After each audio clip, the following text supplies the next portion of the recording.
Tried to take down a presidency with hoaxes and witch hunts. They're still trying, but we wouldn't let them. And now Joe Biden has weaponized law enforcement to interfere in our elections, the greatest abuse of power that I've seen and that most of you have seen in the history of our country. It's a hoax. What's up, everybody? Major retired Richard Ojeda here, and looking like he had just fought a group of cats over open cans of tuna in a dumpster behind Walmart, Donald Trump spoke at the Faith and Freedom Coalition in front of an applauding audience of cult Christian nationalists, aka Kool-Aid drinkers. Every time the radical left Democrats, Marxists, communists, and fascists indict me, I consider it a great badge of courage. They want to interfere with the fair and free election to a point where Joe Biden is willing to arrest his opponent, who is leading him in the polls by a very, very large number.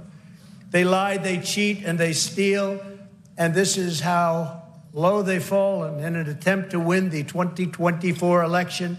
And we're not going to let that happen. We're not letting it happen. In his typical carnivore barker style, Trump complained about the witch hunt that the Justice Department has going against him. The tangerine tyrant is facing hundreds of years in prison, but he tried to portray himself as the victim and the hero at the same time. He went into full crazy mode as he ranted about the scoundrels who charged him with crimes. He was recently charged on 37 counts. This is not including any January 6 indictments or Georgia elector fraud charges, but those are coming and will be especially damning for him. Donald stood before the crowd and blamed Democrats, Marxists, and communists for his problems, but he never admitted his role in his misfortunes. Instead of taking responsibility, he tried to play the victim. Charging a former president who did a good job. We had a lot of people that were very happy. There are some people said it was the most consequential presidency.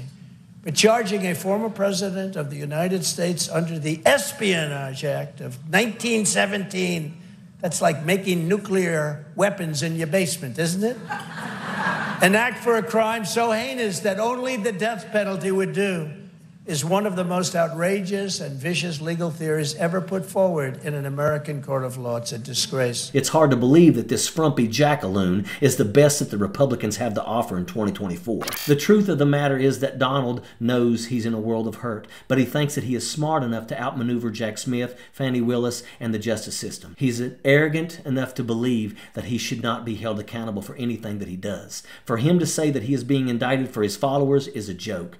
Donald Trump doesn't care about anyone but himself. He doesn't care about saving anyone's rear end but his own. For him to say that he's being indicted for any other reason than he broke the law is ridiculous. Donald Trump is a con man, and groups that put him on the stage in front of other people are complicit in his grift. He put this country's national secrets at risk. He has already proven that he will sell us out. Why would anyone still believe in this moron? It's because Trump's supporters identify with his hatred and egoism. Donald gives them something to hate, whether it's immigrants, Muslims, LGBTQ, or Democrats. He gives them permission to express their ignorance with pride and hate who he hates. Donald Trump doesn't stand a chance of winning the election in 2024. He's been on a losing streak, and his bad luck isn't changing anytime soon. He is facing hundreds of years in prison, and the walls are closing in. Trump is a con man, and his supporters aren't smart enough to see it. Donald looks dirty and in need of a shower. He's absolutely disgraceful, and that's a fact. Sappers clear the way, airborne all the way.